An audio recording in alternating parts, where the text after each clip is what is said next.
Stay ఉంది. రైతులందరూ రైతు కూలీలు అందరూ కొట్లాడుతారు. స్టే ఉన్న భూమిలోకి రావద్దని మేము కొట్లాడుతున్నాం. అయినా కానీ నిలకొట్ట మమ్మల్ని ఇంతమంది ఒక 30-40 మంది పోలీసులు నాకు గల్లా పట్టి నాకు చెట్టు పట్టుకొని మమ్మల్ని కింద పడేసి మా అమ్మని కానీ మా నాయనని కానీ మా బాబాయిలను మా చిన్నమ్మని కానీ అందరు కింద పడేసి ఈరోజు పోలీసులు దౌర్జన్యం చేస్తారు.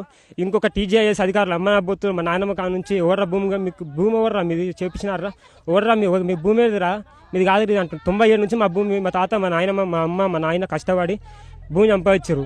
ఏ ఒక్కరికి ఆయనకు తెలియదు భూమి తెలియదు ఏడు తెలియదు. నేను 20-30 వేల జీతం చూసుకుంటాడు వాడు. మనకు భూమి ఎట్లుంటుంది గట్ల మాట్లాడే పద్ధతి కాదాడు. ఆ టీజీఐఎస్ కాదు కానీ జాబ్ తక్షణమే తీసేస్తే బాగుంటుందని ఈ సందర్భంగా నేను తెలియజేస్తున్నా.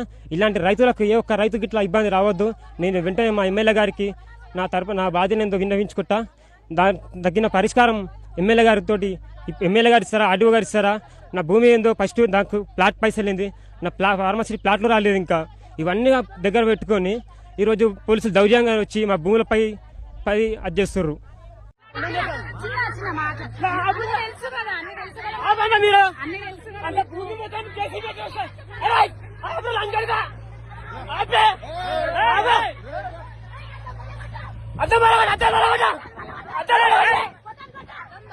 అనవసరం కేసులు మీరు ఇబ్బంది పడతారు.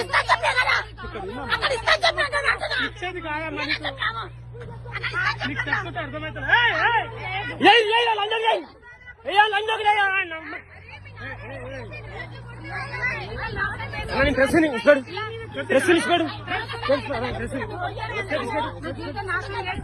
సస్తా తిన్నాం అక్కడ